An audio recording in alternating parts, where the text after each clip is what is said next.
चलिए जी, good evening everyone. ठीक है जी, लास्ट लेक्चर में हम लोगों ने क्या स्टार्ट किया हुआ था? बिजनेस स्टडीज का चैप्टर नंबर 1। चैप्टर नंबर 1 हम लोगों का क्या था? Nature and significance of management, जिसके अंदर हम लोगों ने डेफिनेशन देखा हुआ था कि मैनेजमेंट का मतलब क्या होता है। मैनेजमेंट के 3 कंपोनेंट देखे हुए थे। एक को हम लोग प्रोसेस बोले थे, एक को हम लोग इफेक्टिवनेस बोले थे और एक को हम लोग एफिशिएंसी बोले थे। इसके बाद हम लोगों ने और क्या देखा हुआ था बताओ? इसके बाद फिर हम लोगों ने इफेक्टिवनेस वर्सेस एफिशिएंसी को देखा हुआ था कि क्वेश्चन अगर के इफेक्टिवनेस वर्सेस एफिशिएंसी का आ गया, डिफरेंस अगर कहीं आ गया तो वो देखा हुआ था। और हम लोगों ने लास्ट टॉपिक जो डिस्कस किया हुआ था वो कैरेक्टरिस्टिक देखा हुआ था। ओके, आज हम लोगों को जो करना है वो क्या करना है? Objective of management. तो ऑब्जेक्टिव ऑफ मैनेजमेंट के बारे में अगर मेरे को करना है तो ऑब्जेक्टिव का क्या मतलब होता है बताओ तो? गोल्स। मतलब कि भाई जो मैनेजमेंट आपने ऑर्गेनाइजेशन के अंदर मैनेजमेंट लेके आया, तो भाई वो मैनेजमेंट लाने का उद्देश्य क्या है? क्यों मैनेजमेंट लेके आए हो भाई? क्या चीज को ये अचीव करके दिखाएगा हम लोगों को? उसी को हम लोग क्या बोलेंगे कि भाई ये मैनेजमेंट की ऑब्जेक्टिव है।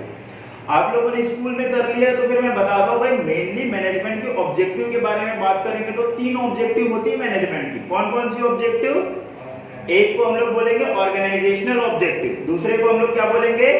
सोशल ऑब्जेक्टिव, और तीसरे को हम लोग बोलेंगे पर्सनल ऑब्जेक्टिव। स्क्रीन में भी आप लोगों के सामने आ गया।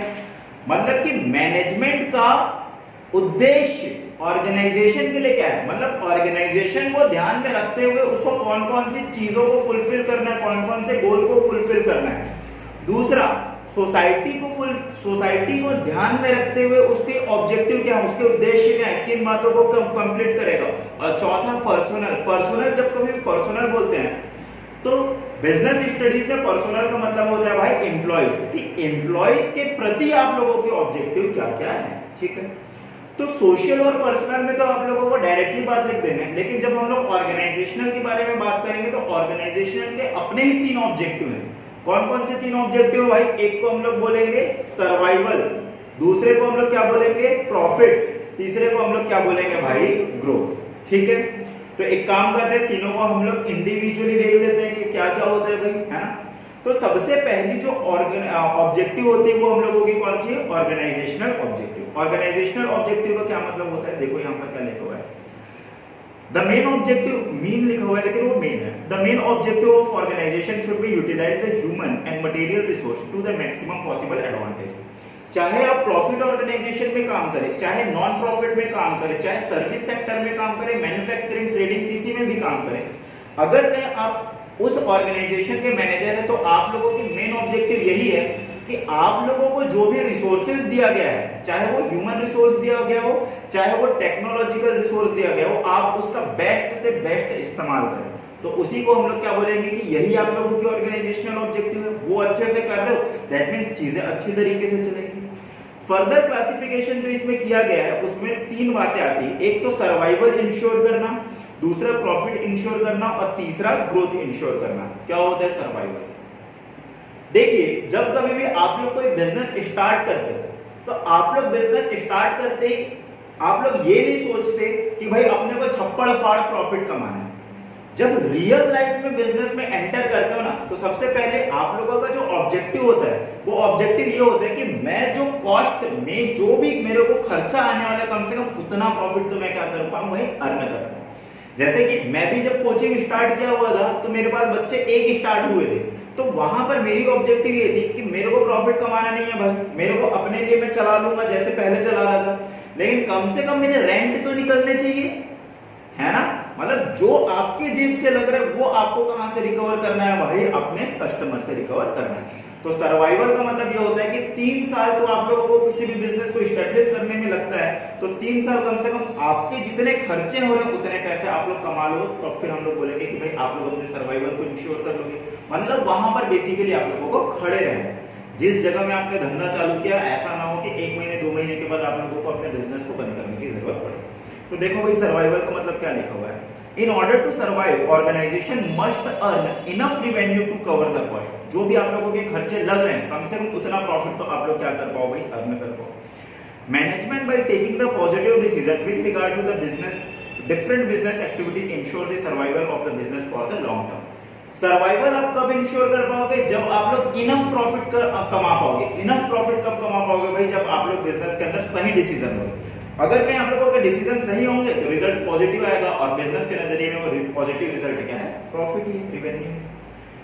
दूसरा जो हम लोगों का ऑर्गेनाइजेशन की ऑब्जेक्टिव होती है वो प्रॉफिटेबिलिटी होती है। प्रॉफिट का क्या मतलब होता है? दो टर्म होते हैं, एक होता है रिवेन्यू, दूसरा होता है प्रॉफिट। रिवेन्यू का मतलब आपके क्लाइंट से जो भी आप लोगों को पैसा मिल रहा है वो हम लोगों का रिवेन्यू है। अगर कहीं आप लोग मोबाइल 20,000 रुपए में बेच रहे हो तो वो मोबाइल, तो आपकी रिवेन्यू कितनी है? 20,000 रुपए। लेकिन उस मोबाइल की कीमत 15,000 रुपए थी, तो दैट मीन्स यहाँ पर प्रॉफिट हम लोगों की कितना होगी? 5,000 रुपए। तो मतलब कि प्रॉफिटेबिलिटी का क्या मतलब होता है कि भाई आप लोगों को कॉस्ट के ऊपर भी कुछ चीज आप लोगों को अर्न करना पड़ेगा। अब वो क्यों अर्न करना पड़ेगा भाई? जो खर्चे आप लोगों के हो रहे हैं, रेंट पे कर रहे हो, इलेक्ट्रिसिटी पे कर रहे हो, डेप्रिसिएशन का खर्चा हो रहा है, सैलरी पे करना पड़ रहा है, तो ये खर्चा आप लोग कहां से बियर करो भाई? जब प्रॉफिट होगी तो ही बियर कर पाओगे। तो प्रॉफिट क्यों जरूरी है भाई? पहली बात तो सर्वाइवल के लिए। अगर कहीं आप लोग सर्वाइवल इंश्योर कर ले रहे हो, फिर भी आप लोगों को प्रॉफिट और क्यों जरूरी? ताकि आप लोग ग्रोथ करें। ठीक है, अब ग्रोथ क्या होता है वो तीसरी पॉइंट में हम लोग देखेंगे। ठीक है, देखिए क्या बोल रहा है? Earning the adequate profit in order to survive and the growth. Growth और सर्वाइव करने के लिए आप लोगों को किस चीज की जरूरत पड़ेगी भाई? प्रॉफिट की जरूरत पड़ेगी। दूसरी बात, profit provide the whittle incentive for the continued successful operation of the business. अगर आप लोगों के धंधे में प्रॉफिट हो गई नहीं तो भाई आप लोगों को मोटिवेशन ही नहीं मिलेगा कि आप लोगों को बिजनेस करना है। तो बिजनेस करने के लिए मोटिवेशन कब मिलता है आप लोगों को? किसी भी फील्ड में जब आप लोगों को रिजल्ट आता है। पढ़ाई करने का मोटिवेशन कब मिलता है भाई? जब आप लोग पढ़ रहे हो, एग्जामिनेशन में क्वेश्चन आएगा और क्वेश्चन को आप लोग सही तरीके से सॉल्व कर पाओगे, तो फिर आप लोगों को मोटिवेशन हाई लेवल पे रहेगा। तो वैसे ही ऑर्गेनाइजेशन को मोटिवेशन कब मिलेगा भाई? जब वो लोग अपने प्रॉफिट को बढ़ाएं। ठीक है जी। नेक्स्ट और लास्ट हम लोगों की जो ऑर्गेनाइजेशनल ऑब्जेक्टिव आती है वो आती है ग्रोथ। ग्रोथ का क्या मतलब होता है? मतलब कि ग्रोथ का मतलब ये होता है कि आपको जो भी अपॉर्चुनिटी मिल रही है एज अ ऑर्गेनाइजेशन, क्या आप उस अपॉर्चुनिटी को ग्रैब कर पा रहे हो या फिर नहीं कर पा रहे हो? मतलब उसको सही तरीके से यूटिलाइज कर पा रहे हो या फिर नहीं कर पा रहे हो, उसी को हम लोग क्या बोलेंगे भाई? ग्रोथ। और ग्रोथ आप लोग कर रहे हो या फिर नहीं कर रहे हो, किस बात पे मेजर करेंगे? जैसे मान के चलो कि मैं आज एक छोटे से क्लासरूम में पढ़ा रहा हूं, कल मान के चलो कि मैं 2000 स्क्वायर फीट के हॉल में पढ़ा रहा हूं, ऑडिटोरियम में पढ़ा रहा हूं, तो मैं बोलूंगा कि नहीं कि मैं ग्रोथ कर रहा हूं? बोलूंगा मैं ग्रोथ कर रहा हूं। मेरे क्लासरूम के अंदर एक एसी लगी है, अब इतने बच्चे हो गए कि मेरे को 10 एसी इंस्टॉल कराना पड़ रहा है, दैट मींस मैं ग्रोथ कर रहा हूं। आज 4 बेंच पे बच्चे पढ़ ले रहे, कल के डेट में मेरे को 100 बेंच चाहिए रहेगा, दैट मींस मैं ग्रोथ कर रहा हूं। आज अकेले में काम धंधे को देख रहा हूं भाई, अगले बार फिर अगले साल मेरे को 5 अलग अलग वो चाहिए, क्या चाहिए भाई? एम्प्लॉय चाहिए, दैट मींस मैं ग्रोथ कर रहा हूं। तो ग्रोथ किस टर्म में आप लोगों का मेजर किया जाएगा पता है आप लोगों को? मैं आप लोगों को यहां पर बताता हूं भाई, एक सेकंड।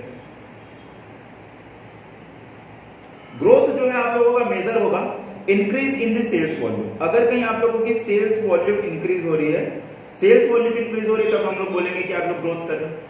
एम्प्लॉय आप लोगों के इंप्रूव हो रहे हैं, तब हम लोग बोलेंगे कि ग्रोथ कर रहे हैं। प्रोडक्ट इंप्रूव हो रहा है, प्रोडक्ट इंप्रूव हो रहे का मतलब जैसे कि रिलायंस पहले पेट्रोकेमिकल में बस था, उसके बाद फिर रिटेल स्टोर में आया, उसके बाद फिर जियो में आ गया, दैट मींस वो भाई अपने प्रोडक्ट लाइन को इंक्रीज कर रहे, तो हम लोग क्या बोलेंगे कि वो ग्रोथ कर रहे हैं। ठीक है, एग्जांपल बस ऐसे ही लिख दोगे तो आप लोगों का काम बन जाएगा। नेक्स्ट जो ऑब्जेक्टिव हम लोगों का है वो क्या है मैनेजमेंट का? Social objective. सोशल ऑब्जेक्टिव का मतलब क्या होता है? It involve creation of the benefit for the society. मतलब अगर कि आप लोग किसी भी टर्म में सोसाइटी को बेनिफिट पहुंचा रहे हो, फायदा पहुंचा रहे हो, तो हम लोग क्या बोलेंगे कि भाई आप लोग अपनी सोशल ऑब्जेक्टिव को फुलफिल कर रहे हो।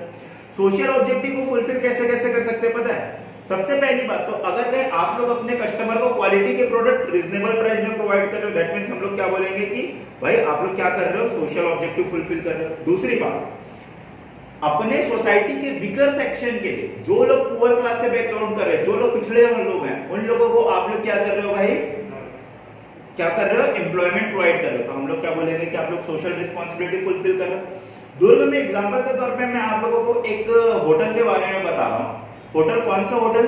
शिवनाथ जो नदी है, देखे हो शिवनाथ नदी के पास एक ठाकुर होटल करके है, तो ठाकुर होटल में आप लोग देखे होंगे जितने भी वर्कर होते हैं वो वर्कर थर्ड जेंडर के वर्कर होते हैं। ठीक है, तो उनको भाई समाज में रेस्पेक्ट नहीं मिलता है, ठीक है, काम में नहीं मिलता है। इस कारण क्या रहता है कि उन लोग गलत तरीके से काम करते हैं। तो उनका ये इनिशिएटिव ये है कि भाई उन लोग क्या करेंगे, थर्ड जेंडर के जो लोग हैं उन लोगों को एम्प्लॉयमेंट अपॉर्चुनिटी प्रोवाइड करेंगे। दैट मींस वो एक तरीके से सोशल रिस्पांसिबिलिटी फुलफिल कर रहे हैं। जब मैं इंदौर में था, इंदौर में एक और होटल था, अपना होटल करके, वो लोग क्या करते थे, वहां पर जितने भी सर्विंग लोग रहते थे ना, तो वो सर्व कौन करते थे, जो लोग फिजिकली डिसेबल्ड लोग हैं, ठीक है, उन लोगों को काम प्रोवाइड करते थे।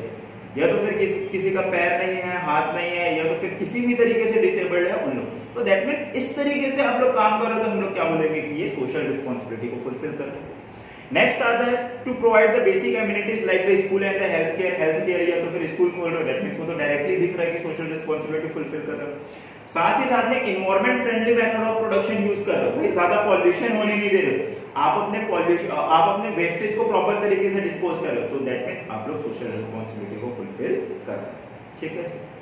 और थर्ड ऑब्जेक्टिव जो मैनेजमेंट का होता है, वो मैनेजमेंट का क्या ऑब्जेक्टिव होता है भाई बताओ, पर्सनल ऑब्जेक्टिव। पर्सनल का मतलब क्या बताया था मैंने, एम्प्लॉय। ऑर्गेनाइजेशन के नजरिए से जब पर्सनल बोलेंगे तो वो क्या होता है, एम्प्लॉय। तो एम्प्लॉय का भी आप लोग क्या करो भाई, उनके लिए भी आप लोगों के गोल्स हैं। क्या गोल्स हैं भाई, एम्प्लॉय लोगों को अगर कहीं आप लोग काम करा रहे हो तो फेयर से फेयर वेजेस दो, फेयर से फेयर उन लोगों को क्या दो भाई, सैलरी दो। सैलरी वेजेस तो आप लोग दोगे ही दोगे, साथ ही साथ में उन लोगों की सोशल सिक्योरिटी दो। सोशल सिक्योरिटी का मतलब भाई 60 साल के बाद वो लोग आपके यहाँ पर काम तो कर नहीं पाएंगे, तो उन लोगों को ग्रेचुइटी पेंशन का भी प्रोविजन प्रोवाइड करो, ठीक है।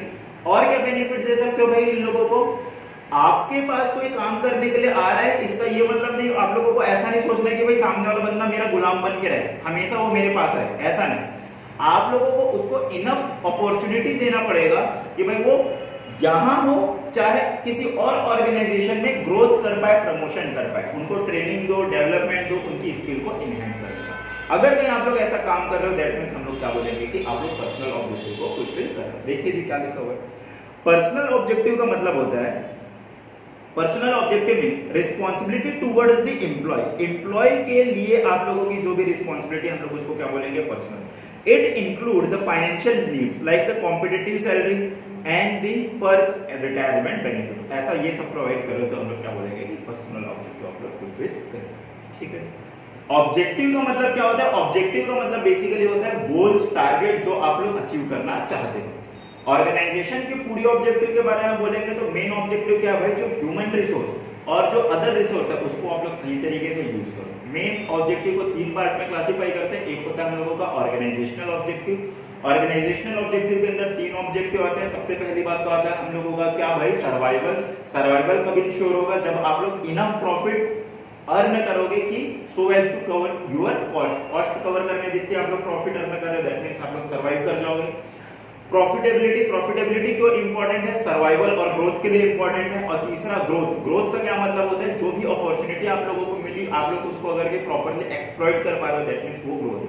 और ग्रोथ का आप लोग एग्जांपल लिख लो। दूसरा जो ऑब्जेक्टिव होता है वो होता है हम लोगों का सोशल ऑब्जेक्टिव। सोशल ऑब्जेक्टिव का मतलब बेनिफिट क्रिएट करना। किसके लिए बेनिफिट क्रिएट करना, सोसाइटी के लिए। और इसके एग्जांपल लिख दोगे, सही प्रोडक्ट देना सही दाम पे। दूसरी बात और क्या लिखोगे भाई, एम्प्लॉयमेंट अपॉर्चुनिटी देना, एनवायरमेंट फ्रेंडली प्रोडक्ट को यूज करना, साथ ही साथ में बेसिक एमिनिटीज जैसे कि स्कूल वगैरह।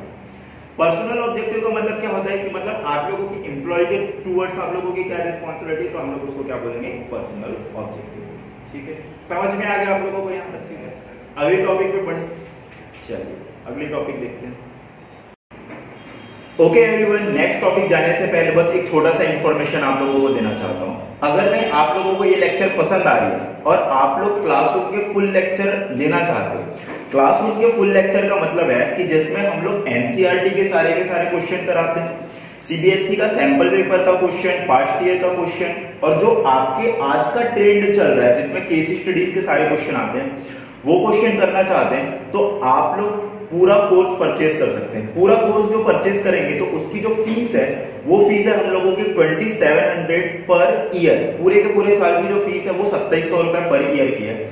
लेकिन आज अगर कहीं आप लोग परचेज करते हैं, आप लोगों के लिए स्पेसिफिकली इसको मैं 50% से भी कम में प्रोवाइड कर रहा हूं, जो 2700 ना होके ओनली इसकी कीमत रहेगी 1300। तो 1300 में अगर कहीं आप लोग पूरा का पूरा कोर्स परचेज करना चाहते हैं तो लिंक मैं डिस्क्रिप्शन में दे रहा हूं, या तो फिर आप लोग चाहें तो डायरेक्टली मेरे नाम से दैट इज www.shreyansarya.com पे आप लोग जा सकते हैं। जो स्क्रीन में लिखा हुआ है वो या तो फिर डिस्क्रिप्शन लिंक भी चेक कर सकते हैं। फिर भी फर्दर कोई क्वेरी आती है, कोई डाउट आता है, तो आप लोग डायरेक्टली कॉल कर सकते हैं। नंबर आपकी स्क्रीन पे शो हो गया है 6267016821, या तो फिर एक और नंबर है 8109699107। ठीक है बच्चों, तो यही इंफॉर्मेशन देना था आप लोगों को, और हम लोग नेक्स्ट टॉपिक की तरफ आगे बढ़ते हैं। नेक्स्ट हम लोगों का जो टॉपिक है वो है भाई importance of management. Importance of management, importance का क्या मतलब होता है हिंदी मतलब जरूरत, बिल्कुल सही बात है।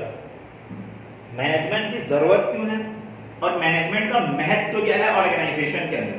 मतलब जब मैनेजमेंट ऑर्गेनाइजेशन के अंदर रहता है तो भाई वो किस तरीके से ऑर्गेनाइजेशन को हेल्प करता है, उसी को हम लोग किसके अंदर पढ़ेंगे, किसके अंदर पढ़ेंगे, इंपॉर्टेंस के अंदर पढ़ेंगे। ठीक है, सबसे पहला जो इंपॉर्टेंस है वो ये है, management help in achieving the group goals. Group गोल को अचीव करने में हेल्प करता है। दूसरी बात, इंक्रीज द एफिशिएंसी। एफिशिएंसी का क्या मतलब होता है, मतलब मिनिमम कॉस्ट पे मैक्सिमम आउटपुट जनरेट करके देना, उसी को हम लोग क्या बोलेंगे, एफिशिएंसी बोलेंगे।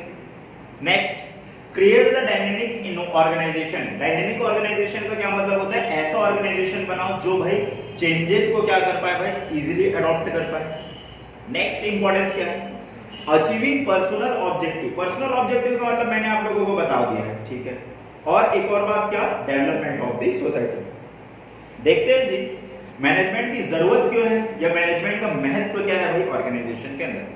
सबसे पहली जरूरत और सबसे पहला जो महत्व है वो क्या है, management help in achieving the group goal. मतलब कि क्या लिखा हुआ है, देखिए रीड करिए, management create the team and coordinate with the individual to achieve individual goal along with the organisational goal. क्या मतलब है इसका, मतलब कि किसी भी ऑर्गेनाइजेशन, अगर कहीं आप लोग बड़े ऑर्गेनाइजेशन के बारे में बात कर रहे हो तो दैट मींस आप लोग एक लौता बंदा ऑर्गेनाइजेशन के पूरे गोल को अचीव कर नहीं पाएगा। अब पूरे गोल को अचीव नहीं कर पाएगा तो भाई ऑर्गेनाइजेशन के अंदर 40 लोग, 50 लोग, 100 लोग आप लोगों को चाहिए जो लोग आपके ऑर्गेनाइजेशन को गोल को अचीव करके देख पाए। लेकिन 40, 50, 100 लोगों की जो एफर्ट है उसको भाई कॉमन डायरेक्शन देना भी तो बहुत जरूरी है। नहीं तो हर बंदा अपने मर्जी के हिसाब से कर रहा है, जब मर्जी कर रहा है तब आ रहा है, जब मर्जी कर रहा है तब जा रहा है, तो क्या ऑर्गेनाइजेशन चल पाएगा, क्या नहीं। तो मैनेजमेंट का क्यों जरूरत है भाई, ताकि ये सारे के सारे इंडिविजुअलों को एक डायरेक्शन दे पाए, उन लोगों को बता पाए कि भाई आप लोगों को इस तरीके से काम करना है और हमारी जो गोल है, ग्रुप गोल का मतलब ऑर्गेनाइजेशन की जो गोल है उसको हम लोगों को फुलफिल करना है। ठीक है, इसलिए हम लोगों को सबसे पहले मैनेजमेंट की जरूरत होती है ताकि सारे के सारे इंडिविजुअल को एक कॉमन डायरेक्शन दे पाए। दूसरी बात क्यों जरूरत है, इंक्रीज एफिशिएंसी। भाई मान के चलो कि आपको एक काम दे दिया गया, क्या काम दे दिया गया भाई, कि स्टेपलर लगाने, किसमें स्टेपलर लगाने या फोटोकॉपी करके निकाल के देने का आप लोगों को एक काम दे दिया गया। सीए करोगे, आर्टिकलशिप में आप लोगों को यही सारा काम सिखाया जाएगा, चलो भाई फोटोकॉपी कर। अगर कोई आप लोगों के देखने वाला नहीं है, ऊपर मैनेजमेंट देखने वाला, फिर आप लोग क्या करोगे, फिर तो भाई आप लोग सैंपल पेपर को भी निकाल लोगे, वहीं से एडमिट कार्ड आएगा, एडमिट कार्ड को भी आप लोग वहां के ऑफिस के मशीन से निकाल लोगे। एक्सपीरियंस से बता रहा हूं मैं ये सब चीज आप लोगों को, ठीक है। आप तो भाई मैनेजमेंट का रहना क्यों जरूरी है, मैनेजमेंट का रहना इसलिए जरूरी है ताकि भाई वो ये इंश्योर कर पाए कि भाई सामने वाले बंदे को जिस काम के लिए रिसोर्स दिया गया वो उसी काम के लिए यूज करे, अपने पर्सनल पर्पस के लिए यूज नहीं करे। ठीक है रुद्र, नोट्स वोट्स नहीं निकालना है हम लोगों को ऑफिस से, ऑफिस का जो प्रिंटर है उसको क्यों यूज करना है, ऑफिस पर्पस के लिए। तो उसके लिए मैनेजमेंट है, मैनेजमेंट की जरूरत इसलिए ताकि लोग ध्यान देते रहे भाई कि हाँ मेरे को कोई देख रहा है, मेरे को वेस्टेज नहीं करना है, वेस्टेज करूंगा तो मेरे को पकड़ लिया जाएगा। ठीक है, देखिए क्या बोल रहे हैं, management increase efficiency by using the resource in the best possible manner to reduce the cost and the increase productivity. ये वर्ड लिख दोगे तो आप लोगों का एफिशिएंसी खत्म हो जाएगा, मतलब कि ये वर्ड आना ही चाहिए, कॉस्ट को रिड्यूस करना और प्रोडक्टिविटी को इंक्रीज करना। ओके, नेक्स्ट बात और क्या बोल रहे हैं भाई, मैनेजमेंट जो है वो डायनेमिक ऑर्गेनाइजेशन क्रिएट करता है। देखिए क्या बोल रहे हैं, management help employ to overcome their resistance to change and adopt as per the changing situation to ensure the survival, growth and its competitive edge. क्या मतलब हुआ इसका, देखिए कभी भी लाइफ में चेंज आता है, चेंज का मतलब क्या होता है, आप एक तरीके से लाइफ को जी रहे हो, अब आपके पेरेंट्स बोलते हैं कि भाई कल से आप लोगों को 5 बजे सुबह उठना है ना, क्योंकि आप लोगों की गर्मी की छुट्टी खत्म हो गई, 5 बजे सुबह से उठना है और आप लोगों को स्कूल जाना है। तो क्या ये चेंज आप लोगों को पसंद आता है क्या, नहीं, सिमिलरली ऑर्गेनाइजेशन के अंदर भी जब कोई चेंज आता है ना, तो एम्प्लॉय लोग उसको इजीली अडॉप्ट नहीं करते। जैसे कि 1990s में जब कंप्यूटर आया बैंक के अंदर, समृद्धि जी ध्यान दीजिए, हाथ हटाइए वहां से, स्ट्रेट होके बैठिए। जब कंप्यूटर आया बैंक के अंदर तो सारे के सारे एम्प्लॉय क्या करने लगे भाई, सारे के सारे एम्प्लॉय हड़ताल पे चले गए। क्यों हड़ताल पे चले गए? उन लोगों को ये लगने लगा, कंप्यूटर के बारे में ऐसी अफवाह थी कि भाई वो तो 100 लोगों का काम अकेला कर सकता है करके, ऐसी बातें चलती थी उस समय, और अभी भी कर ही लेता है भाई कंप्यूटर, 100 लोगों का काम अकेले कर लेता है। तो उनको ये लगता था कि भाई कंप्यूटर अगर कहीं बैंक के अंदर आ जाएगा तो हम लोगों को तो नौकरी से निकाल दिया जाएगा। लेकिन ऐसा हुआ क्या भाई? ऐसा नहीं हुआ। हम लोगों को पहले, आप लोग वो जमाना नहीं देखे हो, जब मैं मम्मी के साथ जाता था भाई, अपने को बैंक के अंदर लाइन लगाना पड़ता था कि भाई पैसे निकालने, एटीएम होता नहीं था। लेकिन भाई जब एटीएम आ गया फिर लोगों को लगने लगा बैंक में तो काम खाली हो जाएगा। फिर भी आज देखो बैंक के अंदर कितनी भीड़ रहती है, भीड़ रहती है कि नहीं? नंबर ऑफ ब्रांच कितने खुल गए, हर 6 महीने में बैंक के 10-10 हजार 20-20 हजार पोस्ट आते हैं, हर साल 20,000 लोग बैंक के अंदर जॉब के में लगते हैं। तो क्या बैंक में कंप्यूटर आने से कोई जॉब में डिक्रीज हुआ है क्या? नहीं, कोई जॉब में डिक्रीज नहीं हुआ है। लेकिन जब नया नया कोई चेंज आता है तब तो आपको डर रहता है ना। तो तब क्या होता था भाई, सारे के सारे बैंक के टॉप लेवल के मैनेजर जो रहते थे वो भी भाई हड़ताल में बैठे हुए थे। तो इस जगह में मैनेजमेंट का क्या काम है पता है? मैनेजमेंट का काम ये है कि एम्प्लॉय लोगों को मोटिवेट करे। कैसे मोटिवेट करे भाई? कि भाई ये जो चेंज आया हुआ है ये ना सिर्फ ऑर्गेनाइजेशन के लिए, ऑर्गेनाइजेशन को तो बेनिफिट कराएगा ही कराएगा क्योंकि 100 लोगों का काम इकलौता कंप्यूटर कर लेगा, लेकिन भाई आप लोगों के लिए भी बेनिफिट है। आप लोगों के लिए क्यों बेनिफिट है? क्योंकि आप लोगों का काम जल्दी हो जाएगा, और क्योंकि आप लोग टेक्नोलॉजी में कर रहे हो तो भाई हम लोग आप लोगों का रेम्युनरेशन को भी बढ़ाएंगे। तो मैनेजमेंट का इंपॉर्टेंस यहाँ पर क्या है? वो लोगों को समझाए कि भाई आप लोगों को हड़ताल में नहीं बैठना है, रेजिस्टेंस क्रिएट नहीं करना है चेंजेस के लिए। ठीक है, तो ये हम लोगों की सबसे बड़ा जो रोल होता है मैनेजमेंट का वो यहाँ पर होता है कि मैनेजमेंट हेल्प करता है एम्प्लॉय को to overcome the resistance toward the changes. ठीक है, ये ध्यान में रखना है। क्रिएट डायनेमिक ऑर्गेनाइजेशन में ये वर्ड आप लोगों को लिखना है। ठीक है, समझ में आया? आगे बढ़े, देखिए नेक्स्ट जो वो बोल रहा है management help in achieving the personal objective. क्या मतलब? Through motivation and the leadership management help the individual in achieving the personal goal while working toward the organisational objective. ये सेम बात को आप लोगों को बार बार बोला जा रहा है कि जो मेन मैनेजर है वो लोग आप लोगों को मोटिवेट करते रहेंगे, लीड करते रहेंगे। क्या बोलते रहेंगे भाई? कि ऑर्गेनाइजेशन के गोल को अचीव करते रहो ऑर्गेनाइजेशन।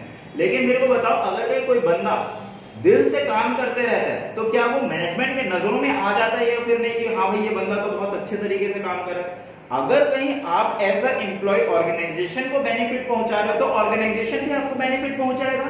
कैसे बेनिफिट पहुंचाएगा? आप लोगों को प्रमोशन देके, आप लोगों की सैलरी इंक्रीज करके, आप लोगों को अदर बेनिफिट देके, घर दे देगा, गाड़ी दे देगा।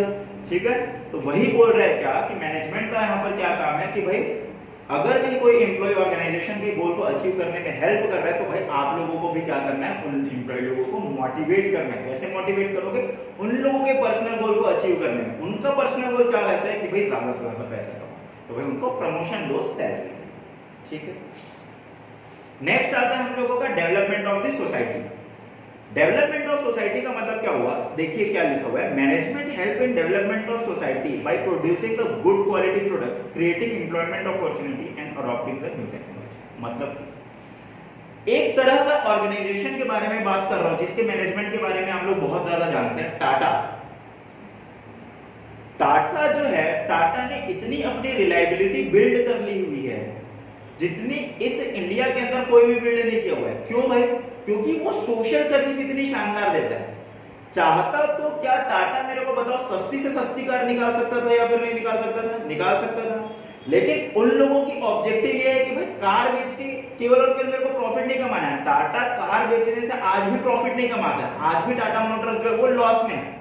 लेकिन उनकी ऑब्जेक्टिव क्या है भाई? कार मेरे को ऐसा बनाना है ताकि भाई मेरे कार में, टाटा की कार में जीरो डेथ हो।